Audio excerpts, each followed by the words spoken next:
Sebab diundang untuk bangkit berdiri, kita akan menyanyi dari PKJ 20 3 kali. Mari semua, mari sembah Tuhan.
Kebaktian ini berlangsung dalam nama Bapa, Anak, dan Roh Kudus.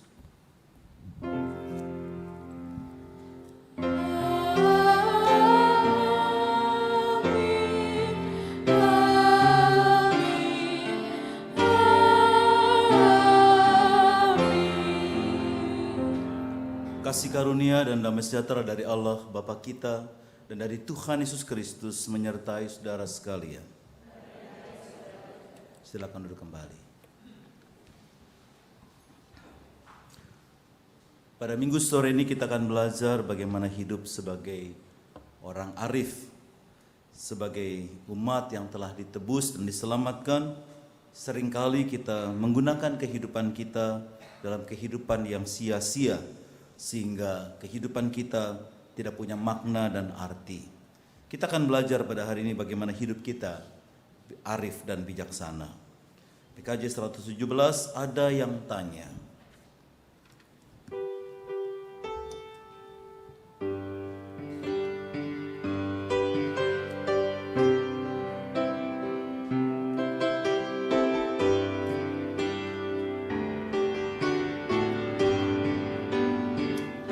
Ada yang tanya kepadaku, siapa Yesus yang jadi junjunganku?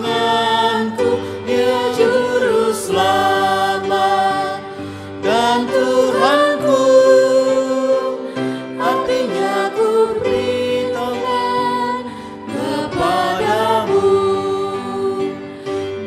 Dia segalanya bagi diriku, Dia segalanya dalam hidupku, Dia mati bagiku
Tuhan Bapa Surgawi,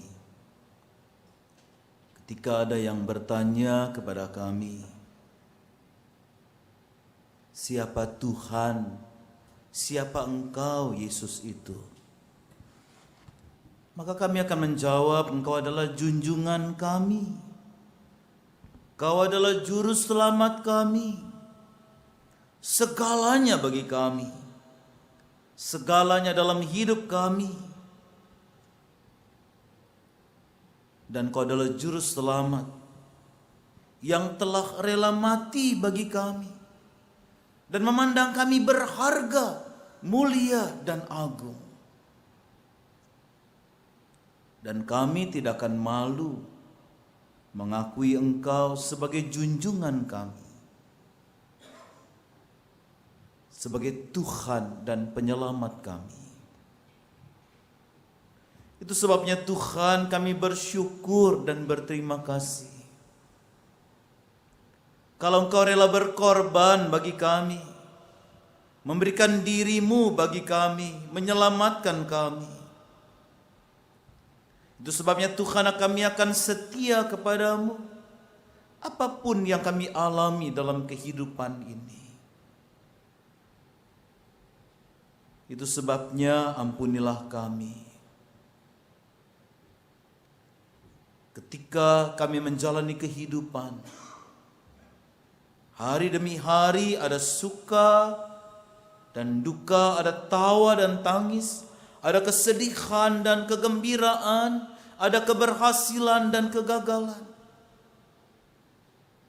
Seringkali ketika kami gagal, kami sedih, ketika kami menangis, ketika kami berduka cita, kami tidak menjunjung Tuhan. Kami meragukan Tuhan. Kami mengeluh bahwa Tuhan tidak berkarya dalam hidup kami. Ampuni Tuhan atas keraguan kami dan kebimbangan kami. Ketika sukacita, keberhasilan, kegembiraan kami alami, seringkali kami lupa dengan Tuhan dan tidak juga menjunjung Tuhan, dan kami merasa segala-galanya adalah diri kami dan bukan Tuhan. Ampuni kesombongan kami, kecongkakan kami, dan hidup yang merasa tidak membutuhkan Tuhan. Ampuni kami Tuhan. Ampuni kami juga segala sikap, tindakan, perbuatan, dan kata-kata kami yang menyakitkan orang lain. Biar Tuhan, kami boleh kembali menjalin hubungan yang baik, sehingga kata-kata, sikap, dan tindakan kami boleh menjadi berkat dan menjadi bagian dari menjunjung kemuliaan Tuhan, sehingga Tuhan dimuliakan. Terimalah Tuhan doa pengakuan dosa kami. Terimalah sembah bakti kami yang kami bawa kepadamu pada sore hari ini. Hanya di dalam nama Tuhan Yesus kami berdoa. Amin. Agunglah kasih Allah.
Meskipun orang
Kitab Efesus pasal 2 ayat 8 sampai 10. Sebab karena kasih karunia kamu diselamatkan oleh iman. Itu bukan hasil usahamu tetapi pemberian Allah. Itu bukan hasil pekerjaanmu. Jangan ada orang yang memegahkan diri. Karena kita ini buatan Allah, diciptakan dalam Kristus Yesus untuk melakukan pekerjaan baik yang dipersiapkan Allah sebelumnya. Ia mau supaya kita hidup di dalamnya. 3 citra yang ditampilkan adalah kita ini buatan Allah. Jadi gambar Allah. Apakah setiap hari gambar Allah itu yang kita tampilkan dalam kehidupan kita? Diciptakan dalam Kristus Yesus berarti diciptakan ulang melalui pengorbanan Kristus. Apakah setiap hari kita menjadi seperti Kristus atau yang lainnya? Apakah yang baik yang kita kerjakan atau sebaliknya yang kita kerjakan? Demikianlah berita anugerah dari Tuhan.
Mari kita berdoa.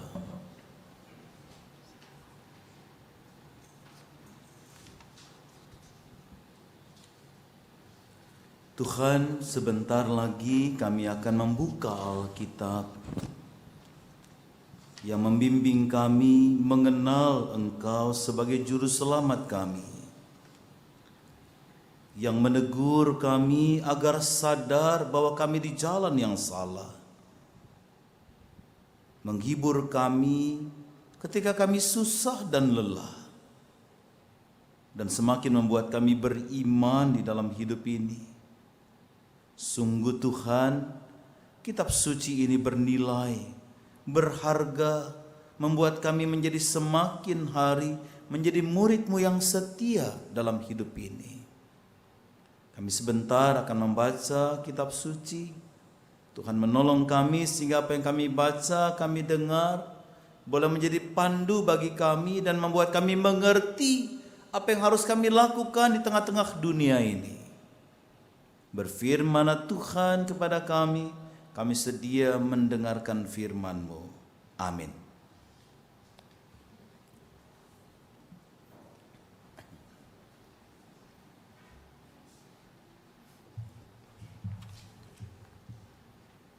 Pembacaan Alkitab, pembacaan pertama dari 1 Raja-Raja 2 ayat 10 sampai 12 dan pasal 3 ayat 3 sampai 14.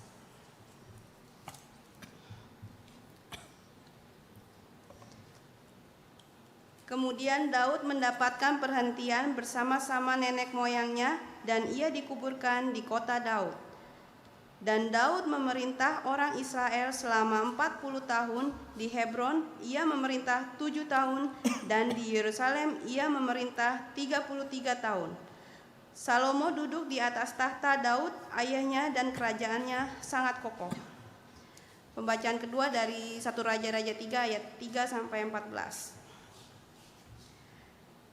Dan Salomo menunjukkan kasihnya kepada Tuhan dengan hidup menurut ketetapan Daud ayahnya. Hanya ia masih mempersembahkan korban sembelih dan ukupan di bukit-bukit pengorbanan. Pada suatu hari raja pergi ke Gibeon untuk mempersembahkan korban. Sebab disitulah bukit pengorbanan yang paling besar. 1000 korban bakaran dipersembahkan Salomo di atas mezbah itu. Di Gibeon itu Tuhan menampakkan diri kepada Salomo dalam mimpi pada waktu malam. Berfirmanlah Allah, mintalah apa yang hendak kuberikan kepadamu. Lalu Salomo berkata, Engkaulah yang telah menunjukkan kasih setiamu yang besar kepada hambamu Daud ayahku. Sebab ia hidup di hadapanmu dengan setia, benar dan jujur terhadap engkau. Dan engkau telah menjamin kepadanya kasih setia yang besar itu dengan memberikan kepadanya seorang anak yang duduk di tahtanya seperti pada hari ini. Maka sekarang ya Tuhan Allahku, Engkaulah yang mengangkat hambamu ini menjadi raja menggantikan Daud, ayahku, sekalipun aku masih sangat muda dan belum berpengalaman. Demikianlah hambamu ini berada di tengah-tengah umatmu yang kau pilih, suatu umat yang besar yang tidak terhitung dan tidak terkira banyaknya. Maka berikanlah kepada hambamu ini hati yang faham menimbang perkara untuk menghakimi umatmu dengan dapat membedakan antara yang baik dan yang jahat. Sebab siapakah yang sanggup menghakimi umatmu yang sangat besar ini? Lalu adalah baik di mata Tuhan bahwa Salomo memerintah hal yang demikian. Jadi berfirmanlah Allah kepadanya, oleh karena engkau telah meminta hal yang demikian dan tidak meminta umur panjang atau kekayaan atau nyawa musuhmu, melainkan pengertian untuk memutuskan hukum. Maka sesungguhnya aku melakukan sesuai dengan permintaanmu itu. Sesungguhnya aku memberikan kepadamu hati yang penuh hikmat dan pengertian, sehingga sebelum engkau tidak ada seorang pun seperti engkau, dan sesudah engkau tak akan bangkit seorang pun seperti engkau. Dan juga apa yang tidak kau minta aku berikan kepadamu, baik kekayaan maupun kemuliaan, sehingga sepanjang umurmu tak akan ada seorang pun seperti engkau di antara raja-raja.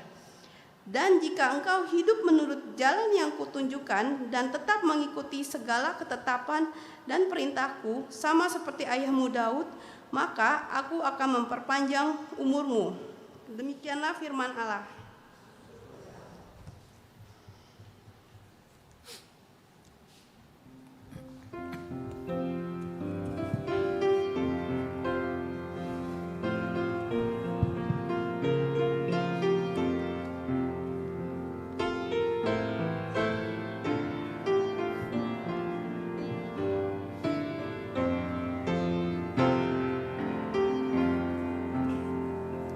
Haleluya,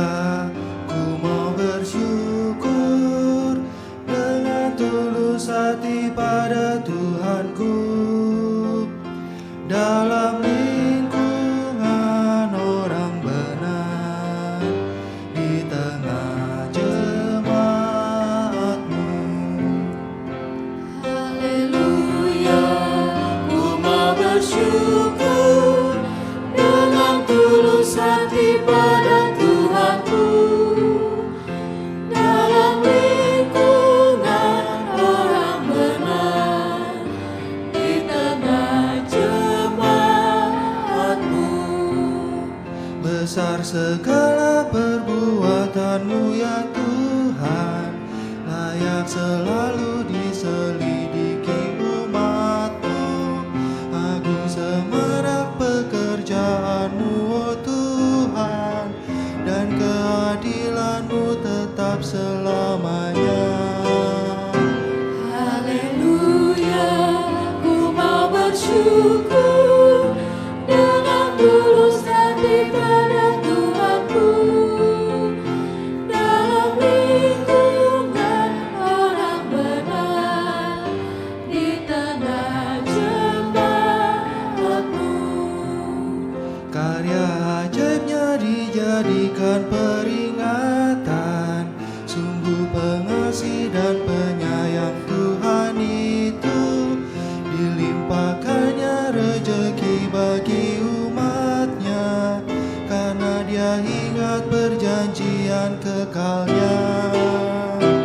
Haleluya, ku mau bersyukur dengan tulus hati pada Tuhanku.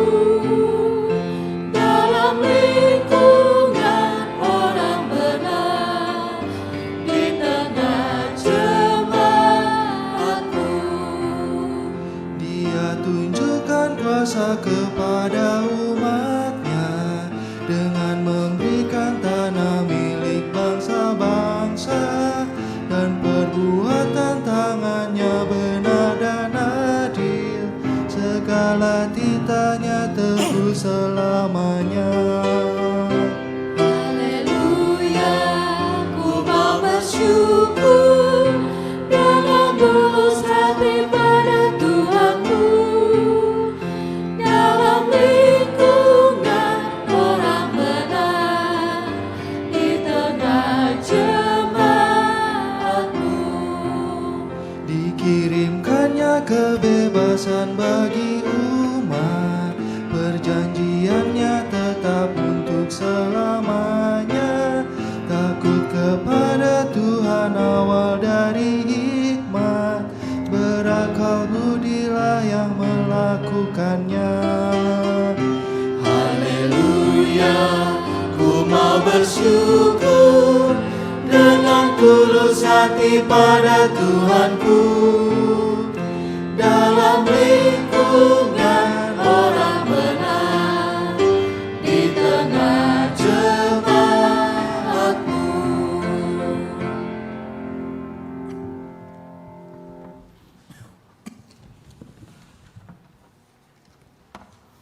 Bacaan diambil dari Efesus pasal 5 ayat 15 sampai 21. Karena itu, perhatikanlah dengan seksama bagaimana kamu hidup, janganlah seperti orang bebal, tetapi seperti orang arif. Dan pergunakanlah waktu yang ada, karena hari ini adalah jahat.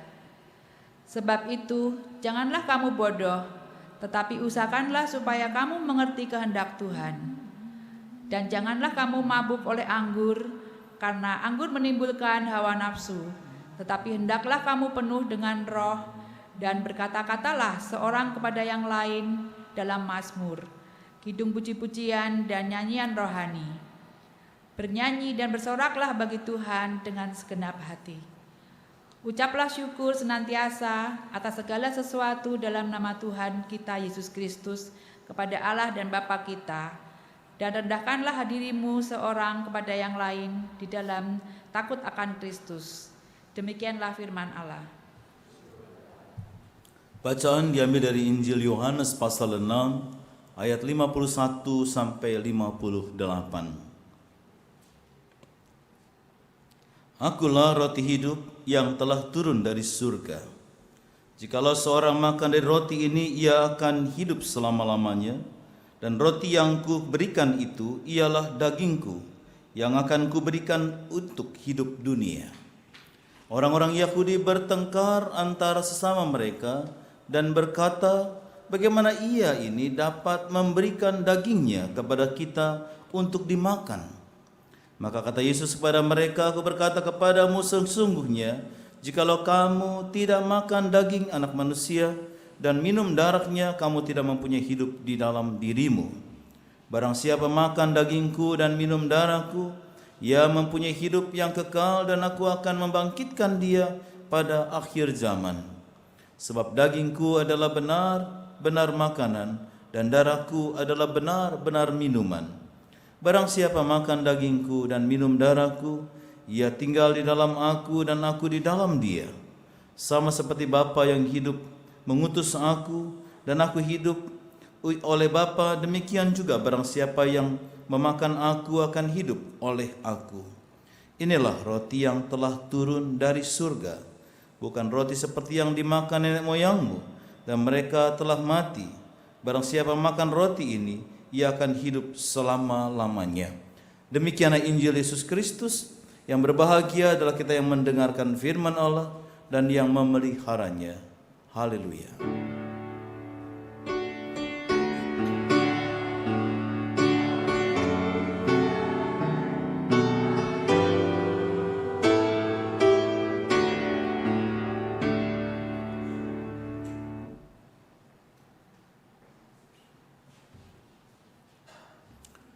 Saudara-saudara, tanpa kita sadari, sebenarnya hidup kita ini banyak menjalani kehidupan seperti sampah-sampah kehidupan.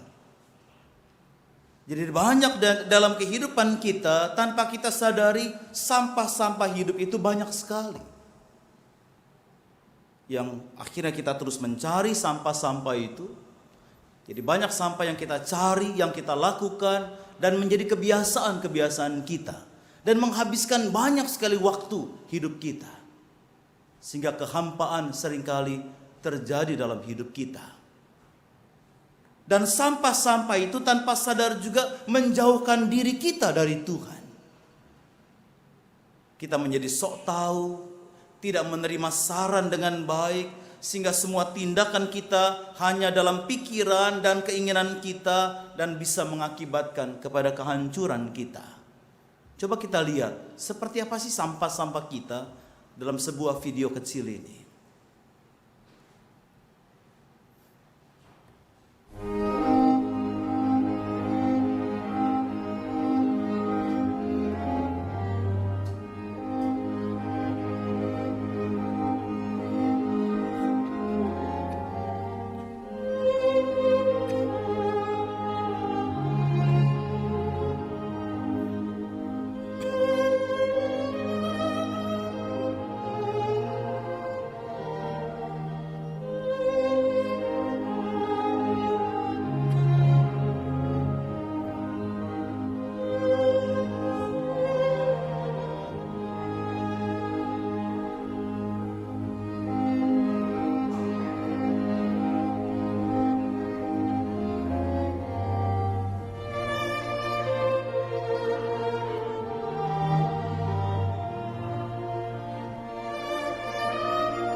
Ya, jadi kebiasaan-kebiasaan kita yang sepele lama-lama menjadi habit dalam bagian hidup kita dan membuat kita menjauh dari Tuhan. Kemarahan-kemarahan, hawa nafsu kita, kesibukan-kesibukan, ada banyak lagi yang membuat kita menjauh dari Tuhan. Nah, bagaimana hidup sebagai orang yang arif? Apa yang harus kita lakukan supaya kita tidak hidup di tengah-tengah sampah itu? Sehingga hidup yang Tuhan berikan ini punya makna dan punya arti dalam hidup kita. Kita akan belajar dari Salomo. Kita coba lihat dalam kitab 1 Raja-Raja. Pasal 2 ayat 10 dan 12. Lalu 1 Raja-Raja pasal 3 ayat 3 sampai 14. Hikmat itu sangat penting. Tanpa hikmat, Salomo bukan siapa-siapa. Awal pemerintahan Salomo hanya meneruskan dari bapaknya, diberikan kekuasaan, dia teruskan segala apa yang sudah dipercayakan oleh ayahnya, tapi dengan melanjutkan tugas ayahnya tanpa hikmat, maka banyak korban yang terjadi. Kita melihat bahwa Salomo itu hebat sekali. Tapi apa yang terjadi sebelum dia bertemu dengan Tuhan dan mendapatkan hikmat? Dia memerintah dengan sangat mengerikan. Kalau kita membaca 1 Raja-Raja pasal 1 sampai pasal 3. Kerajaannya memang kokoh. Kerajaannya kuat. Tapi dia membunuh Adonai, kakak tirinya, dalam sebuah skandal yang sangat mengerikan. Adonai memberikan seorang wanita bagi Daud yang sudah tua supaya bisa mempermainkan Daud. Terjadi pembunuhan di sana. Salomo juga membunuh Yoab, keponakan Daud. Simei juga dihukum mati karena melanggar aturan hukum tahanan kota. Dia memecat Abiatar. Salomo sibuk mengamankan kekuasaannya. Dia terus mengejar kekuasaan untuk terus melangsungkan kekuasaannya. Dia melakukan apapun demi kekuasaan. Itu Salomo sebelum dia bertemu dengan Tuhan. Dan Salomo itu berubah total setelah dia menjadi orang yang berhikmat. Setelah Salomo mempersembahkan korban di Gibeon, dia bertemu dengan Tuhan dan Tuhan berkata, apapun yang kamu minta, silakan minta. Dan Salomo meminta hikmat dari Tuhan untuk dapat menjadi raja yang adil dan raja yang benar. Dan setelah dia mendapatkan hikmat dari Tuhan, dia tidak lagi memerintah berdasarkan dendam. Dia tidak lagi memerintah dengan berdasarkan mencari kekuasaan. Tapi dia sungguh-sungguh berdasarkan hikmat Allah. Memerintah dengan baik. Salomo berubah total setelah dia mendapatkan hikmat Tuhan. Dia sungguh-sungguh menjadi raja yang baik. Raja yang sungguh-sungguh berdasarkan pada hikmat Tuhan. Itu sebabnya bagaimana kita bisa hidup arif bijaksana. Bagaimana kita bisa seperti Salomo yang berjumpa dengan Tuhan dan memiliki kehidupan yang berhikmat dari Tuhan. Bukan hikmat yang hanya bukan kehidupan yang mengandalkan dunia ini. Tapi ada kearifan, ada kebijaksanaan dalam kita menjalani kehidupan ini. Kita akan belajar dari kitab Efesus pasal yang ke-5 yang tadi menjadi bagian bacaan yang kedua. Apa yang harus kita lakukan supaya hikmat Allah itu ada dalam diri kita? Ada 4 hal yang harus kita lakukan. Memperhatikan dengan seksama kehidupan kita. Ayat 15. Lalu juga punya kerelaan hati untuk dibentuk oleh Tuhan. Lalu yang ketiga, kita ada harga yang harus dibayar supaya kita bisa berhikmat. Enggak otomatis datang hikmat itu. Ada harga yang harus kita bayar. Lalu yang keempat, bagaimana kita bisa menjaga perkataan-perkataan kita. Yang pertama, karena itu perhatikanlah dengan seksama bagaimana kamu hidup. Janganlah seperti orang bebal, tapi seperti orang arif. Saudara-saudara, banyak orang lebih suka memperhatikan orang lain. Yang kita perhatikan keluarga orang lain, masalah orang lain, kehidupan orang lain, urusan orang lain, kehidupan orang lain kita perhatikan. Hidup sendiri nggak pernah diperhatikan. Keluarga sendiri nggak diperhatikan. Masalah sendiri nggak diperhatikan. Orang lain itu diperhatikan dengan jelimet. Masalahnya, karakternya, hidupnya kita perhatikan dengan seksama. Berarti dengan teliti kita perhatikan kesalahan orang lain. Tapi kesalahan diri sendiri nggak pernah diperhatikan. Hidup sendiri nggak pernah diperhatikan. Urusan orang lain lebih asik kita memperhatikan ketimbang diri sendiri. Jadi jangan menjadi orang yang munafik, yang melihat kekurangan orang lain daripada kekurangan diri sendiri. Jadi Paulus mengajak, perhatikan hidup kita, perhatikan kekurangan kita, perhatikan keluarga kita, perhatikan sikap kita, tingkah laku kita, dan perbuatan kita, ketimbang menghabiskan waktu memperhatikan orang lain. Udah tahu kan? Itu gambarnya udah kelihatan kita. Jangankan balok, belek aja kita nggak tahu di mata kita. Balok orang lain jelas kita tahu, tapi belek di mata kita nggak kelihatan. Coba digini-giniin beleknya ada nggak? Itu yang terjadi. Alkitab mengajarkan kepada kita untuk memperhatikan kehidupan kita dengan seksama. Bagaimana pikiran kita, tutur kata kita, perbuatan kita, ketimbang memperhatikan orang lain.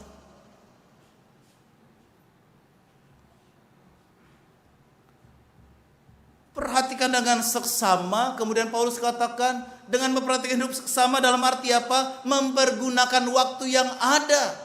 Karena hari-hari adalah jahat. Jadi setiap hari harus, kita ini sudah ditebus oleh Allah, harus memperhatikan kehidupan kita. Apakah memuliakan Allah atau tidak? Apakah kita orang benar atau orang bebal? Kata waktu, Bapak Ibu sekalian, dan pergunakan waktu, dipakai kata kairos. Ada dua bentuk kata, kairos dan kronos. Kronos itu kronologis, Senin, Selasa, Rabu itu kronologis. Bulan Januari, Februari, tahun ini, tahun itu tuh kronologis. Di sini dipakai kata kairos. Kairos itu berarti waktu yang punya makna dan punya arti. Berarti pergunakanlah, di kata ayat 16, pergunakan waktu yang ada. Berarti pergunakanlah waktu itu harus punya makna dan punya arti. Karena hari itu jahat. Karena kita tidak tahu kapan Tuhan memanggil kita. Lalu yang kedua, punya kerelaan untuk dibentuk. Jangan seperti orang bebal, tapi orang arif. Orang bebal adalah orang yang tidak mau berubah. Orang yang kekeh maunya sendiri. Tidak pernah mau menerima teguran Tuhan, ajakan Tuhan. Pokoknya dirinya yang paling baik dan paling benar. Dan orang arif adalah orang yang mau belajar dari kesalahan-kesalahan hidup. Orang bebal dalam Alkitab dikaitkan dengan orang yang tidak takut akan Tuhan. Orang yang tidak pernah mau mendengar perintah Tuhan. Nggak perlu Tuhan. Dirinya segala-galanya bagi dirinya. Tapi orang yang arif adalah orang yang mengenal Tuhan, mau belajar apa yang Tuhan kehendaki dalam hidupnya. Orang arif adalah orang punya relasi yang baik dengan Tuhan, punya kedekatan dengan Tuhan dan sesama di sekitar kehidupannya. Jadi takut akan Tuhan menjadi pedoman orang arif. Karena permulaan takut akan Tuhan adalah permulaan pengetahuan dalam kehidupan ini. Mereka yang arif selalu berhubungan dengan Tuhan dengan baik, punya relasi yang baik dengan Tuhan dan selalu dengar-dengaran dengan Tuhan. Kita terus, lalu ada harga yang harus dibayar. Ayat yang berikutnya. Tetapi usahakanlah supaya kamu mengerti kehendak Tuhan.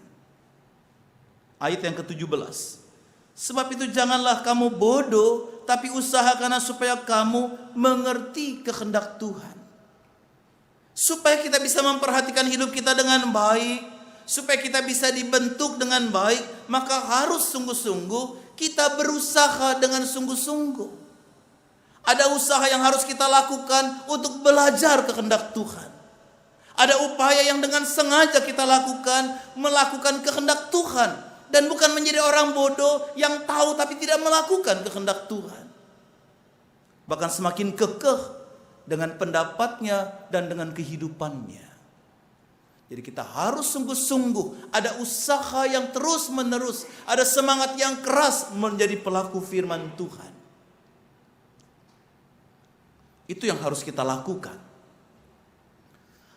Dan juga yang harus kita lakukan untuk harga yang dibayar adalah usahakan dengan sungguh-sungguh mengerti kehendak Allah. Apa itu kehendak Allah? Supaya kita hidup dalam roh dan bukan hidup dalam hawa nafsu. Harga yang harus dibayar adalah kita berusaha dengan sungguh-sungguh menanggalkan manusia lama dan mengenakan manusia baru di dalam kehidupan roh. Itu sangat tegas dikatakan oleh Rasul Paulus dalam bacaan kita, di dalam bacaan kitab Efesus juga, Efesus pasal 4 ayat 17 sampai ayat yang ke-32. Digambarkan bagaimana orang yang percaya kepada Tuhan itu harusnya tidak seperti dunia. Ayat 17 dari pasal 4 Efesus itu.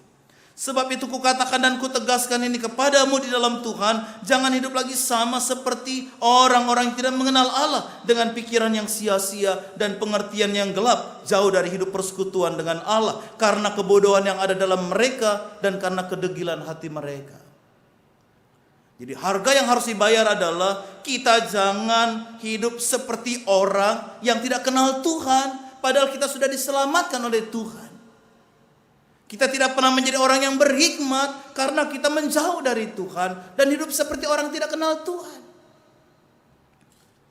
Sehingga kita harus menanggalkan hawa nafsu seperti dalam ayat 19 dikatakan. Karena banyak jemaat Efesus menyerahkan diri kepada hawa nafsu, mengerjakan dengan serakah segala kecemaran. Maka Yesus yang sudah mati itu merubah kehidupan mereka, membayar harga yang mahal lewat pengorbanan. Maka umat percaya harus rela berkorban, menanggalkan manusia lama, mengenakan manusia baru, seperti dikatakan dalam Efesus pasal 4 ayat 25 sampai ayat 32. Lalu yang berikutnya, menjaga perkataan kita. Seringkali percekcokan, pertengkaran, perselisihan terjadi baik di rumah, di masyarakat, di gereja, di mana-manapun itu karena kata-kata. Orang dengan begitu gampang mencibir, dengan begitu gampang mencemooh, mengolok-olok, menghakimi, mengumpat orang lain. Rasanya bebas ngomongin orang lain. Rasanya bebas mengumpat orang lain. Sehingga waktunya menjadi kronologis, bukan lagi kairos. Dekat rumah saya ada ibu-ibu, 5 ibu-ibu. Tiap hari dari pagi sampai sore ngumpul 5 orang itu. Pertama ngumpulnya di dalam rumah. Pagi-pagi itu setelah ngantar anak sekolah ngumpul di dalam rumah. Habis lalu jemput sekolah, pulang lagi. Sore-sore ngumpul di halaman rumah. Agak gelap ngumpul di tengah jalan. Pisang pernah katanya dua sisir itu berlima habis makan pisang. Ya, tetangga-tetangga ngobrol nggak tahu ngapain itu. Tiap hari rasanya nggak pernah berhenti. Untuk kita dapat hidup bijaksana dan berkemenangan harus menjaga perkataan kita. Bukan hanya menjaga kalimat-kalimat yang keluar dari kata-kata kita, tapi bagaimana kita memperhatikan menyampaikannya. Efesus pasal 4 ayat 29 mengatakan, pakailah perkataan yang baik yang membangun di mana perlu. Jadi Paulus ingin mengatakan kata-katamu harus membangun orang lain. Kata yang baik itu diterjemahkan dalam Alkitab King James itu editing. Jadi kalau ngomong itu diedit oleh pikiran, oleh perasaan, gak asal ngomong begitu. Satu hari kita bicara 135.000. Satu kata mendatangkan berkat, satu kata mendatangkan kutuk. Satu kata mendatangkan kehidupan, satu kata mendatangkan kematian. Kalau sekarang saya keluar begitu lari, terus bapak ibu juga ikut lari dari belakang ngejar saya, terus Bapak Ibu teriak maling gitu, mati nggak? Mati. Mau coba? Jangan. Ya, mati kita kalau lari gini teriak maling, semua orang teriak maling keluar dari gereja, mati kita. Jadi kalau hidup kita kerjanya bertengkar, di rumah tangga nggak diberkati Tuhan, kok rasanya berkat jauh dari Tuhan, jangan-jangan mulut kita itu bukan berkat, tapi kebun binatang yang keluar di rumah. Ya binatang yang ada di rumah, anjing gitu kan, bangsat, yang banyak bangsat dan anjing di rumah, nggak berkat. Ya gimana arif hidup kita? Itu yang terjadi. Jadi menjaga kata-kata kita dengan baik.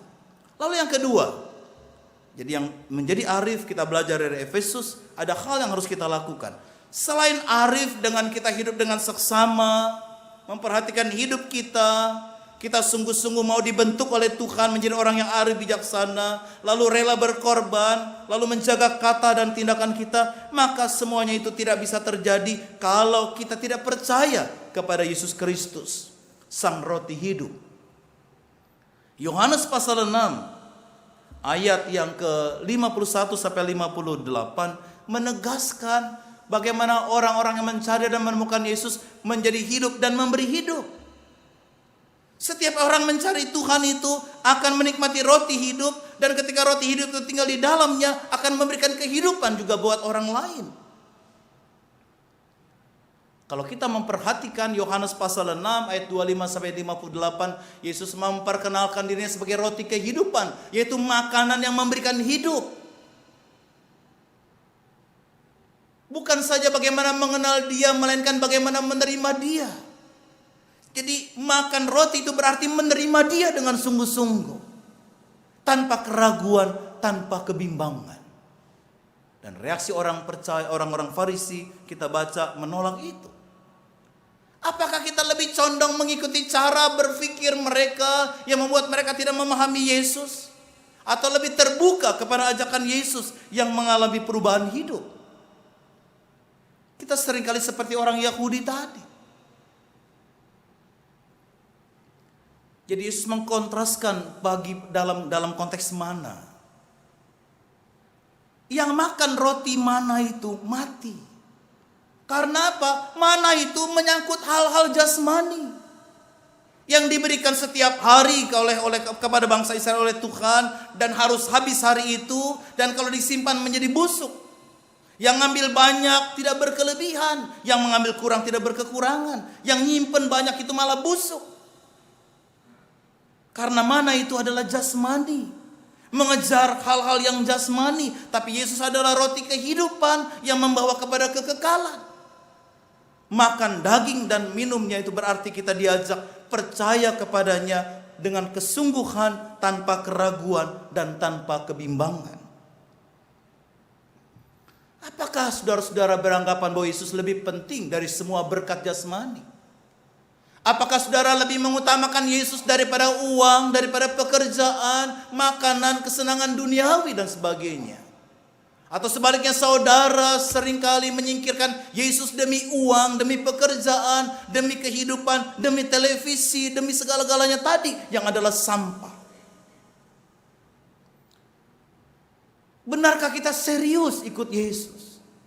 Benarkah kita serius mengambil roti hidup, atau hanya roti mana yang kita ambil? Ikut Yesus seringkali kita asik dengan mana-mana yang diturunkan itu. Tanpa mana kita tidak percaya kepada Yesus. Percaya kepada Yesus berarti mengambil, memakan dagingnya, berarti percaya penuh, merasuk dalam diri kita, sehingga kita tanpa ragu, tanpa bimbang menjalani kehidupan ini.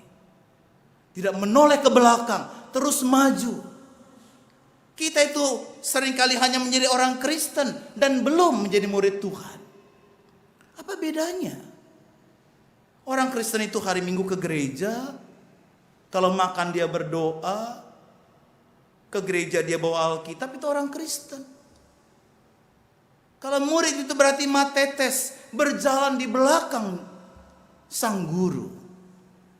Murid itu berarti berjalan di belakang Yesus. Menjadi murid berarti kita berjalan di belakang Yesus, mengikuti cara Yesus berjalan, cara Yesus mengajar, pola hidup Yesus Kristus, sehingga kita bisa menjadi serupa dengan Yesus. Itu matetes. Sehingga kita bisa menjadi serupa dengan Yesus, bukan hanya aktivitas kehidupan rohani.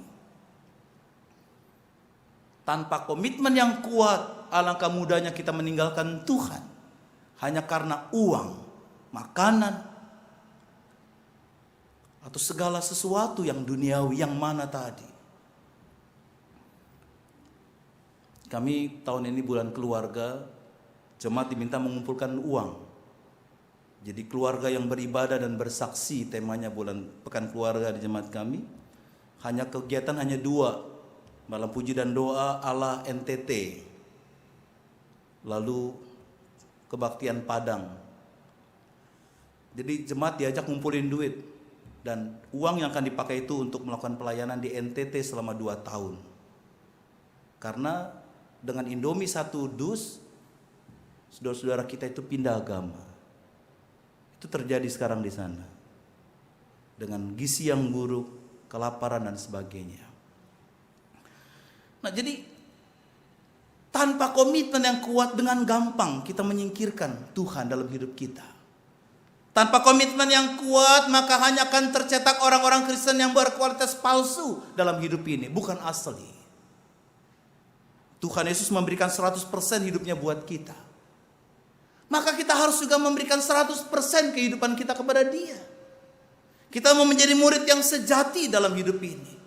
Bukan hanya percaya kepadanya, tapi sungguh-sungguh menyerahkan diri kita sepenuhnya apapun yang terjadi bersama dengan Dia. Terus menjadi serupa dengan Dia dan menjadi arif dan bijaksana. Siapapun Anda, jangan lepaskan Yesus Kristus. Prioritaskan Yesus. Jangan meragukan Yesus, bergantung penuh kepadanya. Emas dan perak tidak membuat bahagia. Emas dan perak tidak dapat mengubah hidup kita. Hanya Yesus yang dapat mengubah dan membuat kita berakar pada Dia dan semakin hari semakin hidup bijaksana. Apa bisa? Bisa. Asal kita mau terus dekat dengan Dia. Kita mau terus berhubungan dengan Dia, berelasi dengan Dia dalam doa, dalam firman, terus menjadi arif bijaksana, rela berkorban, menjaga kata-kata kita dengan baik. Kita terus mau dibentuk, memperhatikan hidup kita dengan seksama, maka pasti Dia akan menolong kita sehingga kita bisa menjadi serupa dengan Dia. Kita dengar sebuah lagu yang menolong kita bisa menjadi seperti Kristus. Kalau bisa lagu ini ikut nyanyi juga boleh. Tadi pagi pada ikut nyanyi tadi pagi ya.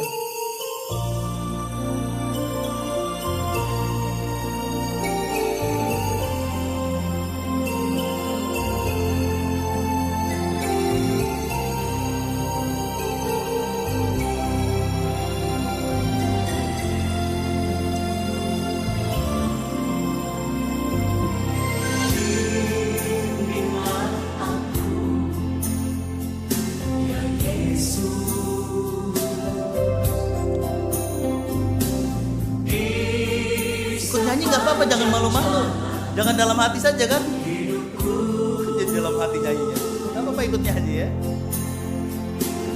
Firman-Mu bagaikan surut, agarku tak sesat di jalan. Anggap aja karaoke ya hari ini ya, sore-sore ya. Dengan Yesus di sisiku, dengan Yesus membimbingku, dengan Yesus menopangku, ku tak jatuh. Tanpa Yesus di sisiku, tanpa Yesus membimbingku, tanpa Yesus menopangku, bukan jatuh.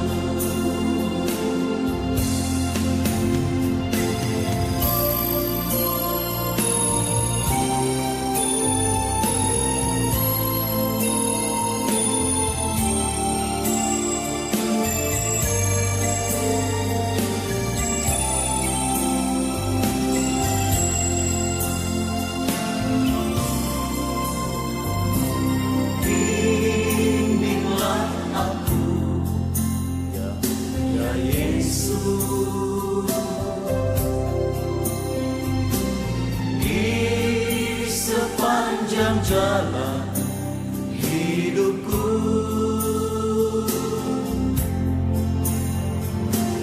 Firman-Mu bagaikan sulur, agar ku tak sesat di jalan. Dengan Yesus di sisiku, dengan Yesus membimbingku, dengan Yesus menopangku, ku tak jatuh. Dengan Yesus di sisiku, tanpa Yesus membimbingku, tanpa Yesus menopangku, ku kan jatuh. Tanpa Yesus menopangku, ku kan jatuh.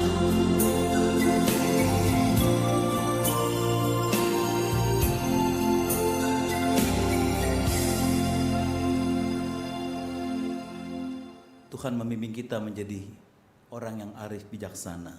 Amin.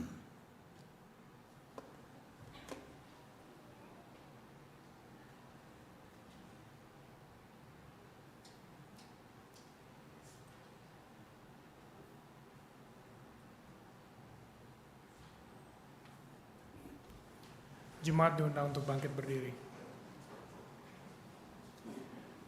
Marilah kita bersama dengan umat Allah di masa lalu, masa kini, dan masa depan mengingat pengakuan pada baptisan kita menurut pengakuan iman rasuli. Aku percaya kepada Allah, Bapa yang Maha Kuasa, Khalik langit dan bumi, dan pada Yesus Kristus, Anak yang tunggal Tuhan kita, yang dikandung dari Roh Kudus, lahir dari anak darah Maria, yang menderita sengsara di bawah pemerintahan Pontius Pilatus, disalibkan, mati dan kuburkan, turun ke dalam kerajaan maut. Pada hari yang ketiga bangkit pula dari antara orang mati, naik ke surga, duduk sebelah kanan Allah, Bapa yang Maha Kuasa. Dan dari sana ia akan datang untuk menghakimi orang hidup dan yang mati. Aku percaya pada Roh Kudus, gereja yang kudus dan am, persekutuan orang kudus, ampunan dosa, kebangkitan orang mati, dan hidup yang kekal. Silakan duduk.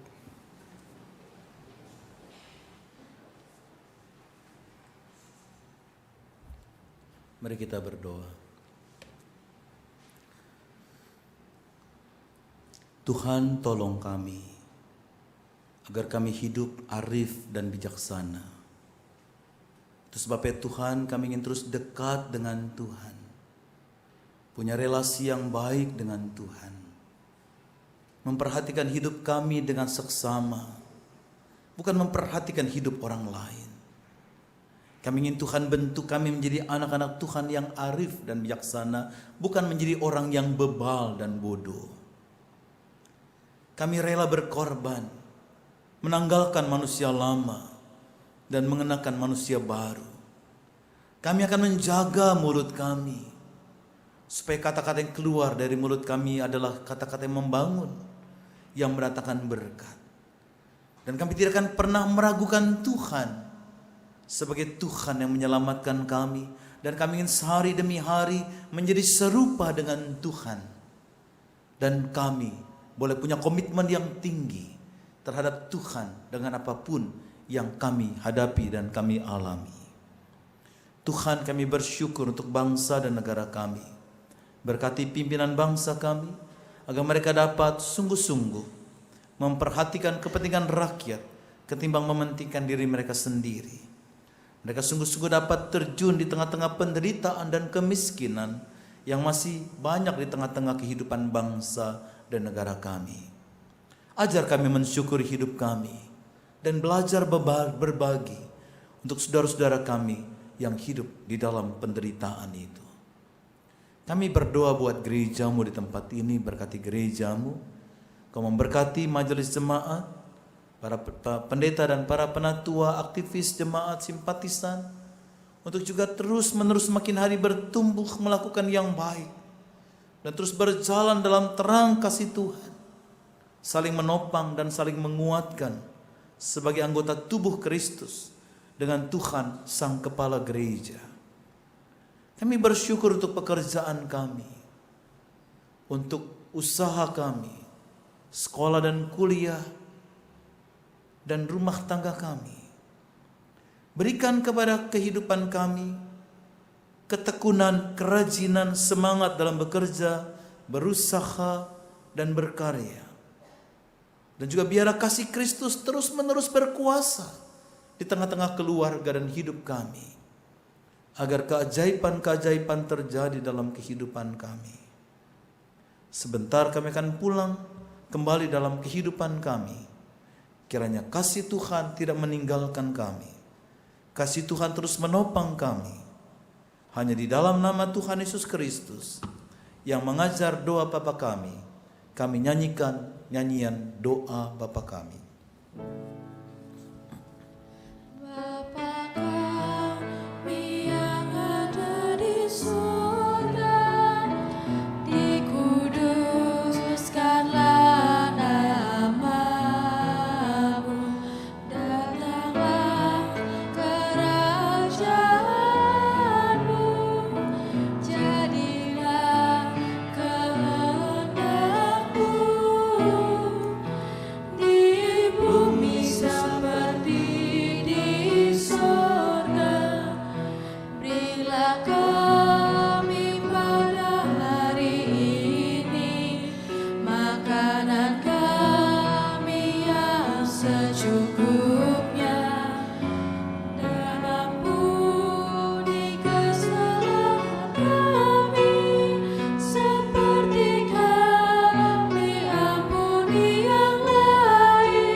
Jemaat yang dikasihi Tuhan Yesus Kristus, kita akan membawakan persembahan kita dengan dilandasi oleh nats persembahan dari 1 Tawarik 29 ayat 14 yang berbunyi sebagai berikut.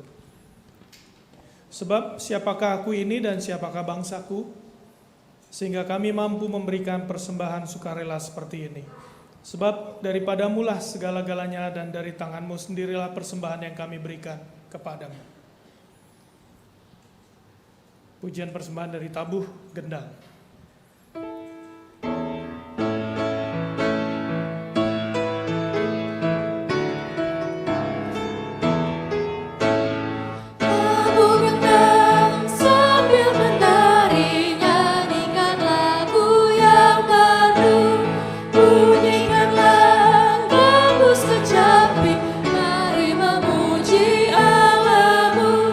Karya besar yang agung benar tadi.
kita nyanyikan baitnya yang ketiga.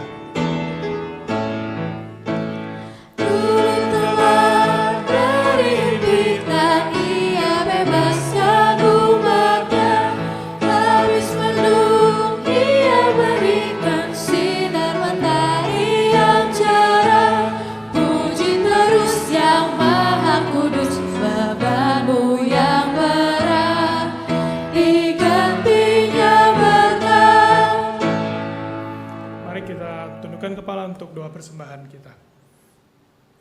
Tuhan Allah Bapa kami yang bertata dalam kerajaan surga, kami bersyukur kalau pada saat ini kami diperkenan untuk membawa persembahan kami yang pada dasarnya asalnya juga daripada Engkau.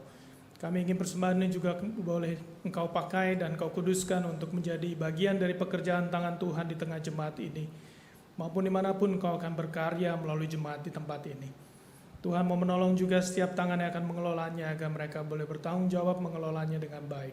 Terima kasih ya Tuhan, kami naikkan doa ini dalam nama Tuhan Yesus Kristus. Amin. Dengan tetap berdiri kita naikkan nyanyian pengutusan Kudaki Jalan Mulia.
Tuhan.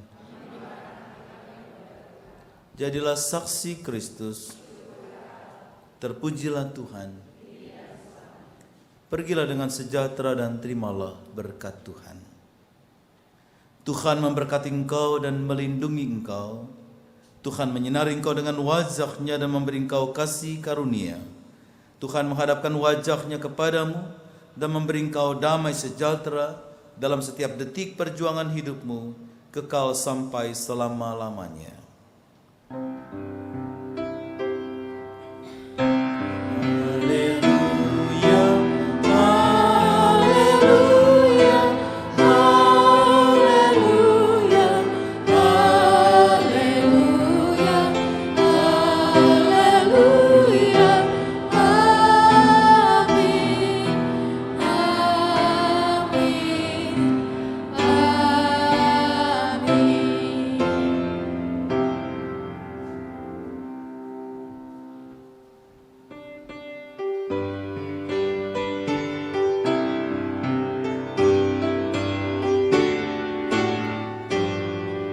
Ingin ku